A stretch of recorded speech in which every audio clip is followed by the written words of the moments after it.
Oh, absolutely. I mean, I know we're all guilty of it.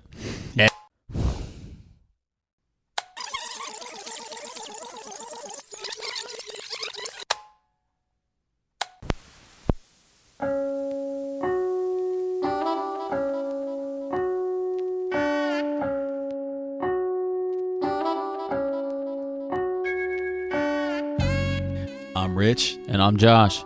Make sure your Walkman is at full battery because we're diving into our dad tapes.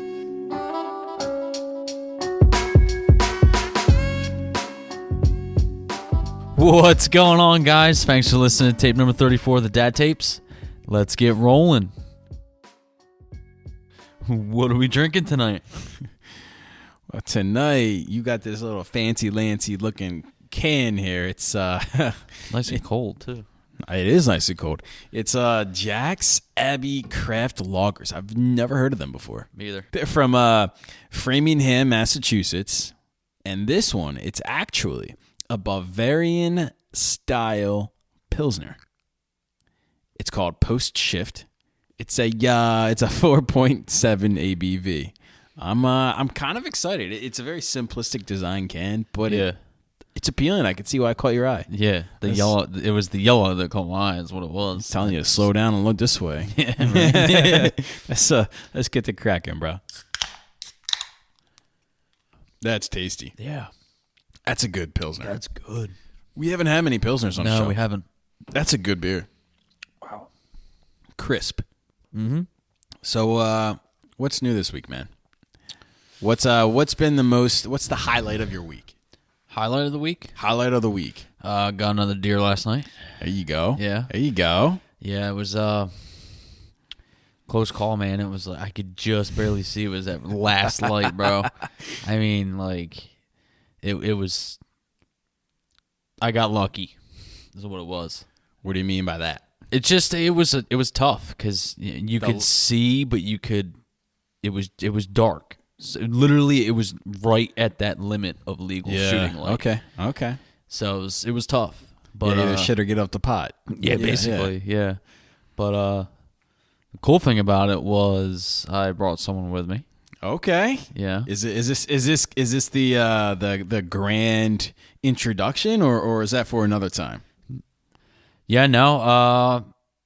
Hopefully, hopefully, I'm really this one's I'm really digging this. This is it. She's cool. She's fun. She goes hunting with. It's me. official, right? Yeah, it's official. So it's your girlfriend. Yeah. All right. So, other than that, what was the lowest point of your week? What made you feel like this day or this week blows? Honestly, it was fucking this morning, bro. I mean, I listen. I love the weather. I love the time of the year, but when you go and you have an injury like I had about 10 years ago, you sound like an old man. Yeah. You never actually told. I don't think our listeners know what happened. I don't think they do. I was a senior in high school. He was a pro BMXer. Yeah, I wish. Matt Hoffman. I wish. I took a spill off my bike and fractured 7 vertebrae. Nice. So that was fun. That was a good time. Yeah. Hey, first bone's broken, man. They say go big or go home. But cold weather gets to me big time. So this morning was a little rough for me. Yeah. I loved it. I loved it. It was nice. Kills your back, though, bro. It killed my fucking back. No, I feel that in my wrists because I've broken my wrist. Obviously fingers, toes, all that stuff. But blocking those soccer balls, man. Yeah. No, I was actually a defenseman. Thank you very much. They called me the Rock. All right. That's a story for a different day, though. Goal. I was not a keeper, but that's good, man. I'm glad the low point was just the weather. It could have been bad. He could have been stuck on the side of the road again. Yeah, fixing my fucking coolant system again. Yeah, exactly. Woohoo. Welcome to the life of owning pieces of shit. Welcome to the life of buying used cars, bro. Or buying a used home. Been there, done that one. But I'm glad your week turned out good, bro. I'm glad. Yeah, me too, man. It was nice. How about you? How were the kiddos this week? Oh, dude, trick or treat was crazy. Yeah, was it? Yeah, man, it was a time. That's all I'll say. It was a time. It was a time well spent. We had Time to be alive. Had the brother-in-law over, sister-in-law. She was sick with COVID. Ooh. So kids got a lot more candy than we were expecting to in our neighborhood because we stayed here in our neighborhood. It's like a development with like 30 homes. Yeah, but you know what? Ish. It's a. I would say 4 kids had full buckets of candy. I would say you guys are more. I guess it's more like middle class neighborhood. Yeah. Or Absolutely. like middle to upper, It's like upper middle class. Yeah. So it's more of a I don't know how we got here. Neighborhood, and we certainly ain't being able. I sure as hell wouldn't be welcome. But yeah, it was a good time. It was a good time, and then Dex was Batman, Bridget was her unicorn. I'm Batman. Yeah, he said that too. Did he? Like, I'm Batman. I'm Batman. He struck a pose when he would say it too. It was the cutest thing in the world. Yeah. No, it was more like a leaning, lunging pose with his. It was I don't know who taught him it, but then he had his parade. We saw him at his parade. It was honestly the cutest thing. He was strutting his stuff. Yeah, he was so happy. He was so happy to see us. Make him look good for the ladies. Yeah, exactly. Yeah, we were hyping him up, So, but yeah, other than that, I mean, quite honestly, it's just it's been stressful. I'll say that, man. This time of year gets stressful for me. Yeah, just finances, that type of stuff. But it's always stressful this time of year, man. And in 2023, it is. Yeah, you're absolutely right. That's what happens, man. This time of year, buy a house, food, they say, right? Stress, depression. That's what happens, man. You gain the dad bod. Yeah, that's right. And you put on the LBs. Anyway. But yeah, man, it's I don't know. Just I won't lie, it's been stressful, man. Just it's always like you feel like you're just a dog that's always chasing your own tail, man. Yeah, dude. And it's like you want to be able to provide. So the one cool thing we did for this Halloween and trick or treat, our kids, they react pretty badly to sugar. And by that, I'm saying like what they're like without sugar, man. Right? Yeah. So imagine what they're like with sugar and chocolate. It's it's a mess. I don't like it. So we did. I saw something on TikTok. It's called the Switch Witch.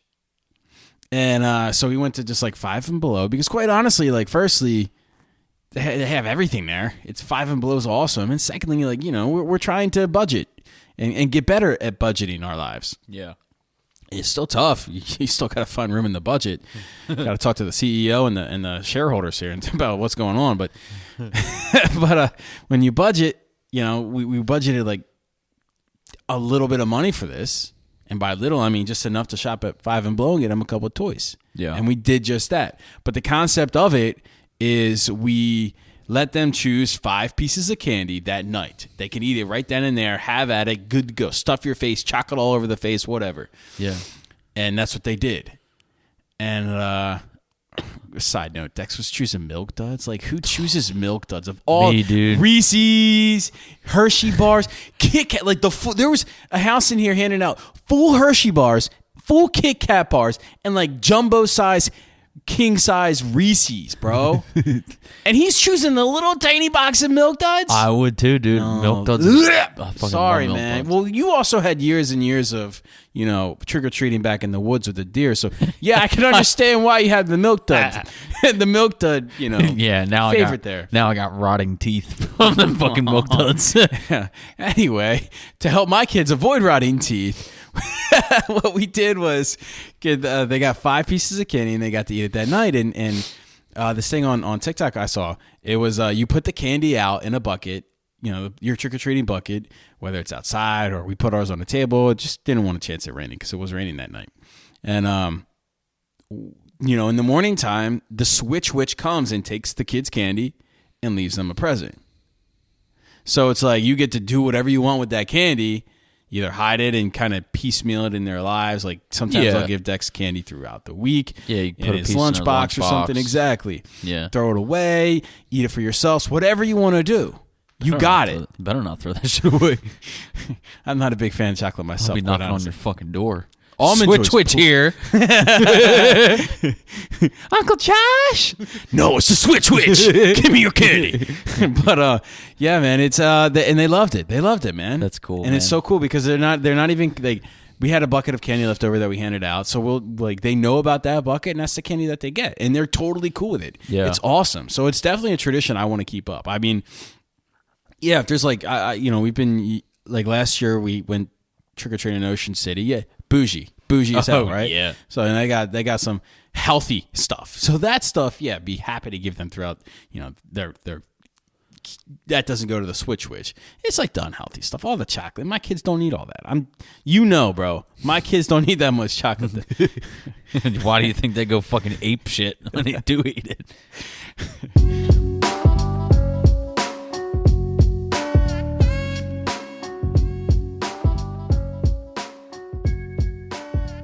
No, it's about that time we stop kidding around and get a little bit more aware of where we are in the show here, bro. So what's that mean for us now? It's time to be aware dads. This week with a reading from The Daily Dad by Ryan Holiday, January 14th. Where do they learn to judge? I have a 2-year-old son. Know what he hates? Naps. End of list. Bridget hates naps too. I can relate there, buddy. Addie never took them. Oh, God. I would go crazy. Oh, God. I was at work. We wonder where our kids learn to judge, or worse, where they learn to be biased or to think less of this group or that one. There is only one answer. They learn it from us. It was a comment under your breath about your brother's spending habits. It was a joke about a celebrity's weight. It was a complaint about the way your neighbor parks in their driveway. It was the conversation between you and your spouse over dinner about what's wrong with the other side with them. You didn't mean anything by it. You don't really care. But your kids heard it, and they can read only your lips, not your mind. We want kids who are open-minded, who give people the benefit of the doubt. But are you showing yours what this looks like day to day? Sure, you're not a bigot, but are you always kind? You would never say something cruel to someone's face, so why are you saying it behind their back? Especially when your kids are present and can hear you. The world needs less judgment, less bullying, fewer opinions, period. Can you start this trend at home? Can you teach your kids what that looks like, instead of letting the same old rumor mill spill round and round, grinding their goodness to dust? That's so true, man. So honestly, I mean, when you think about it, the saying where they say if you don't have anything nice to say, don't say it at all. Yeah. Really can come into play with something like that. Oh, absolutely. I mean, I know we're all guilty of it. Every last one of us, whether it could be any Ain't nobody situation. Perfect.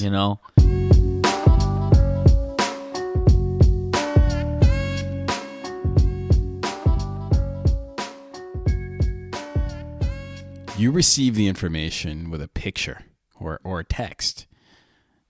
You receive it a surprise in person by your partner. You realize your life is changing, whether you're prepared for it or not, whether you plan for it or not. None of that matters in these moments, as you're told you're going to become a father. Tonight, instead of doing it in the first or second episode, we relive those moments with each other and dissect those life-changing moments, albeit some larger and more impactful than others. We're going to go through them all. It's time for our data dump. We are generationally different as fathers, being millennials, than the fathers of ours and the fathers of our fathers. According to Pew Research, millennials spend 3 times the amount of time with their children than previous generations. And that data is almost dated in itself, as it's from 2016 and compares the data to 1965. The time spent can be attributed to a multitude of influencing factors. A strong argument can be made that the millennial generation has a higher presence because of the required dual income pressure modern society puts on homes, according to an article written by Medium. However, according to research from 2019, 85% of fathers surveyed would do anything to be home with their baby. Those same fathers surveyed are desired to be better partners for their children's mother, with taking on more responsibilities in the home life with kid or kids. Refocusing the lens on a different avenue, millennials' fathers are also open about seeking help from sources as well as community. With openly available sources like fatherhood.gov, statewide fatherhood organizations, and as far as organizations pushing for men's mental health, millennials are setting themselves up to have profound effects, not only for themselves as fathers, but for their children and the legacy they will create thereafter. That's like what our Daily Dad from last week, where, your legacy and the influence you have on, 3 generations worth. Our grandparents, our great-grandparents, for that fact, had an influence on 3 generations. So that's crazy. Yeah. That's crazy that we have taken the helm here, and we're really doing what we think is best. And I know every generation does that, but I think we're clearly doing it differently. Yeah. For whatever reason. It could have even been something that we've seen other parents do with their children growing up, You're right. And that was our data dump. So, yeah. All right, man. Put yourself back into, the and you find out you're going to be a father. Firstly, how did that occur? I mean, I'm your cousin. I've known you since, honestly, birth. I remember holding you as a baby, okay? And I've been there with you we've been there with each other through a lot of crap, right? Yeah. But honestly, I don't know what it was like for you. I know it was a very emotional roller coaster, as it is for any person, any father, any man, any woman, for that fact. What was yours like? Dude, I was scared shitless, bro. Yeah, because so circumstances. What were the give some insight, because I'm privy to it, but I don't think I'm privy to everything myself, honestly. All right. You were dating your ex for a month. Me and my ex-wife were together for a month. Mind you, I was only 22 years old. She was 6 years older than me. So she was 28 when we met. We did have some fun times. Clearly. And we were back at my mom's old house hanging out, and I think we were watching movies or something, and she had said, she's like, listen, I bought a pregnancy test because my period's late.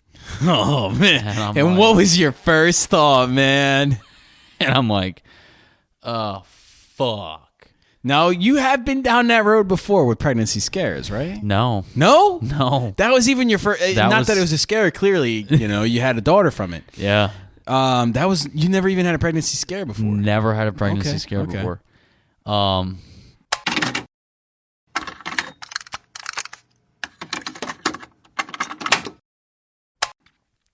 And she, so this is where it actually kind of gets funny. So my sister had just graduated from high school. My ex-wife goes in the bathroom. She does her thing. She takes the test and comes back and shares the news with me. And my sister ended up going in the bathroom. Well, my ex-wife had left the pregnancy test Brilliant or the wrapper in the bathroom or something like that. And my sister goes to the bathroom, and she when she's done, she comes and knocks on the door, and we're like, you can open the door, And she goes, am I gonna be an aunt? That's all she fucking said. And me and my ex-wife just kind of looked at each other, and we were like, well, yeah. Oh, man. And we kind of told her to keep it quiet, hush hush, because we were still trying to process this ourselves, as well as thinking about how the fuck we were going to tell anybody. And I was shitting bricks. I was Yeah, really 22 fucking years nervous. old, man. You don't even have your life together yet. No, I had just No offense. just gotten done school a year Yeah, later, you know? A year prior to that, you had just gotten back from Oklahoma. Yeah. A year prior to that, you had just got done school. And, here you are. Came home. A year back in Jersey. Met Year a girl. fun. Clearly knocked her up. Yeah, you had too much fun, my guy. I mean, at least for me, it was clearly a bit different. You know what Jill and I were in, because we got together in, 2015. You guys got together while I was still out in Oklahoma. Yeah, it was, so her and I got together in 2015, and we were together for 3 years. And, as a side note, I knew this was the woman I was going to marry. It just came down to a matter of when. And our story, we did everything kind of backwards. Yeah. We had Declan in 2018. We bought our house in 2018 after we found out, like, hey, here you are, because we rented a 1 little bedroom studio apartment. Hey, man, living the life, man. Center of bar action, beach, surfing, working. Hey, man, just like living the beach life. And then, hey, we're pregnant. And it was crazy. But so trying to put myself in remembering how I first found out, I honestly, I can't remember specifics. I really, really don't. There was just a lot of emotions during that time. I can't remember the exact way we both found out or the exact emotions we both felt. I mean, we were happy, but it was like, dude, it was, okay. I don't know. Well, if you guys didn't exactly remember how it happened or like how y'all found out, after the fact of that happening, how did you feel, like, on a personal level? What was going through your head about the situation? I don't remember one specific emotion. I just remember a lot of emotions. Yeah. I felt with the way her father had passed, I felt sadness because I know deep down all that man wanted was a grandchild. Yeah. He talked about it. Sadness, happiness, like, wow, like excitement, fear. Dude, I was scared, man. Yeah. Now, granted, again, I was older than you. I was in 22. 1 year after learning what a bar is, Yeah. that wasn't me. We were 20, so it was 2018, 89. I was 28. I'll be turning. You were 27, turning 20. 28. It was 2017 when we found out. Yeah. I was like, okay, like I was salary, I had just switched over to a steady position, kind of in preparation for all that, quite honestly. I'm not gonna. That's why where we were, relationship wise, we were okay if it happened because we were both, steady jobs, Comfortable. Yeah, exactly. Yeah. It was just very like I don't know. It was a very roller coaster lifetime of events for us, and. I feel kind of robbed, but I don't put blame on anybody or anything. With everything that we've put ourselves through during that time frame, I do feel robbed of that memory of what it was like when we first found out. Yeah. Because of everything we were going through. But that was completely different for the second. Oh, yeah. I'm not saying neither were planned. The first was more of a surprise.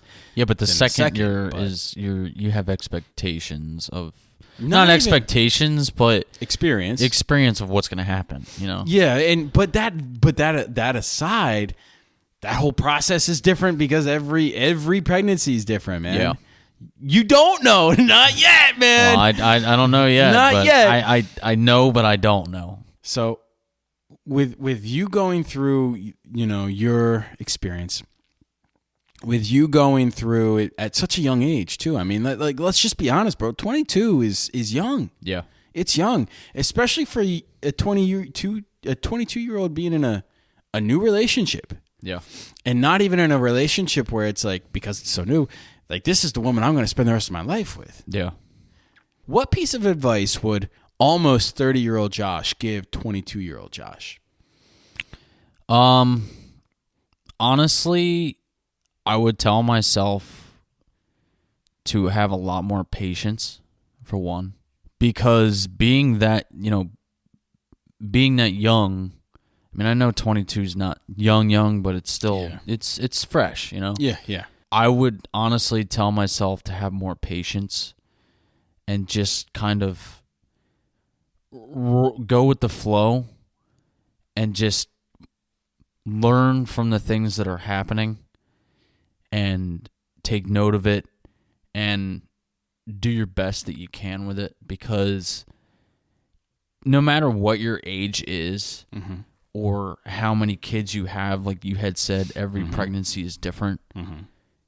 Every kid is different. And going into this and being so naive that I was and not knowing shit about any of it, I had to grow up fast, man. Yeah, you matured quickly. And not that I'm saying it wasn't good for me, because, honestly, I think it was. Yeah. I'm not going to sit here and say that I regret any of it, because I don't. I have learned a lot from what I have been through, and the things that I have been through has led me to where I am today and the relationship that I have with my daughter. Okay. And mainly the only reason I say patience is because I didn't have patience when I was that age at all. Well, I mean, you can't, dude. Your frontal cortex isn't even fully developed until you're of the age of 25. So it's crazy to think that here you are as a recently graduate tech school alumni, expected to make it for yourself, now expected to also produce for your child. Yeah. And your desire to want to be able to produce for your wife so she can raise your child. Yeah. And that's unfathomable for a 22-year-old. I mean, you can't, you just got to drink. Yep. Dude, it's like, that's crazy. You're physically not even fully matured yet. Yeah. Mentally not even fully matured yet. And you are expected to raise a child. Not many kids at that age of 22 are ready to have kids. Yeah. They haven't gone and done crazy shit. They haven't. They're still, dude. They're still going to parties. They're Exactly. Still, that's still college age. They're still going to college. Yeah. I mean, I was fortunate enough to be already done tech school. Yeah. Because I had chose a different route than someone else would have taken. Yeah. But even in that sense, I'm still at that age where I want to do fun shit, Yeah. I want to go be reckless. I want to go do dumb shit. Maybe possibly get arrested. I don't know. But I didn't get to do much of that. I mean, I know I did. Listen, I did. Well, I'm glad you didn't get arrested too much. Yeah, right. I did a lot of that shit when I was already in high school, so I kind of went through that run already, and kind of was. Welcome to growing up in bored of South it. Jersey and in the Pioneers. Yeah. But nah, man, I had to grow up quick, dude. I'm sure, man. And it was like, dude, it was like it's like somebody shut a door in my face.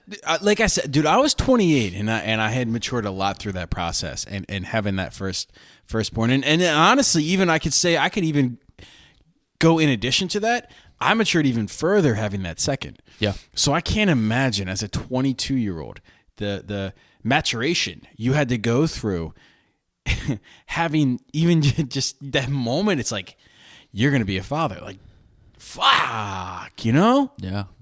Before we kind of segue into our resolution, what is what's one thing? There's gonna be two questions here. What's one thing you wish you knew before you became that father at 22?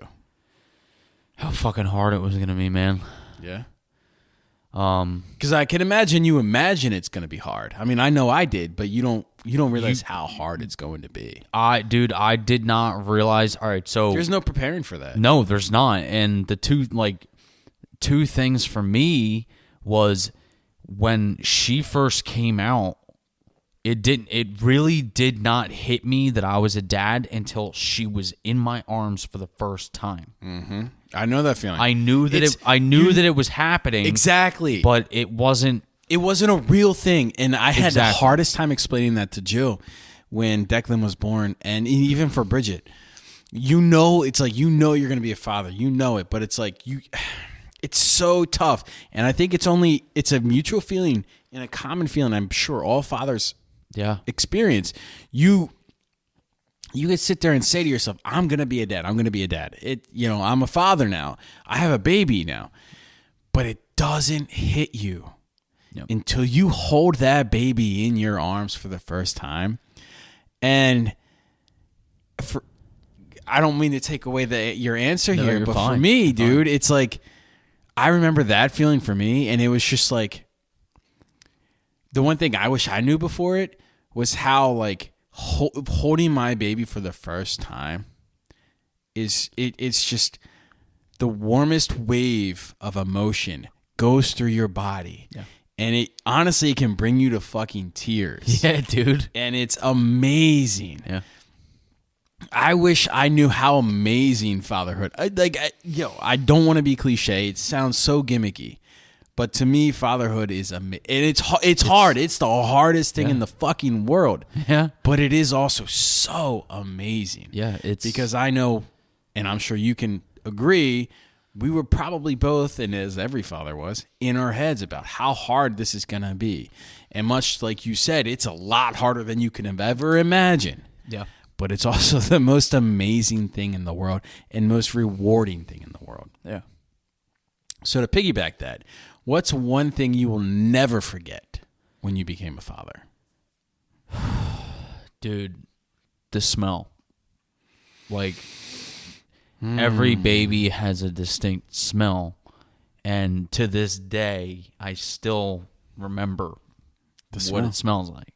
Yeah. And it's one thing that I will always remember. I picked up on that when you held Bridget, and you were like, you were all about those muffins. but you picked up Bridget, man. And I was like, yo, the first thing you said is, she smells like a baby. I was like, hey, slow down. Oh my god. Exactly, bro. So, oh my god, he on X Games mode. Fatherhood is an adventure like no other, man. And each pregnancy, birth, and infant stages, they're gonna be different from the previous and the next. Embrace it, no matter your situation, because it's not just your life affected by your choices and your actions anymore. It's gonna be the life you helped produce, the life you will help raise, and the life you will help bring into this world through their ages. Yeah. Because if you don't, they're going to find themselves in a lot of sticky on situations. World Star Hip Hop.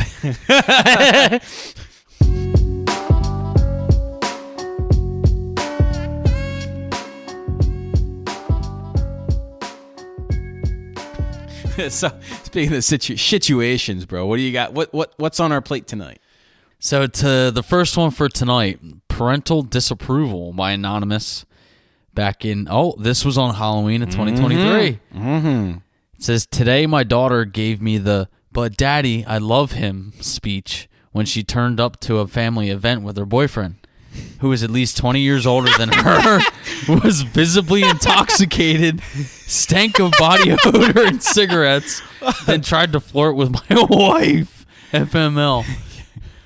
You fucking deserved it. You totally fucking deserved it. Yeah, damn straight. Talk about daddy issues. Uh-huh. And this next one's labeled Paul Got Game. Oh, Paul. Jesus. By Anonymous, September 2023 in United Kingdom. Today, my 80-year-old granddad is having more sex in his retirement home than I am as a married man. And by that, I mean his care staff had to call me to say they found him having sex. That's once this year, whereas I've not had sex with my wife in 3 years. I can't afford to divorce her. Sounds like my fucking marriage.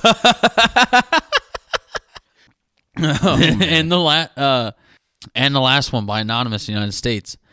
Today, I announced my pregnancy to my husband. He responded with, well, shit. When do the faucets turn on and start hogging my boobs? You deserved it. Why does she deserve it? Because she got boobs and she gonna be breastfeeding? That's not cool, man. No, because she picked a fucking...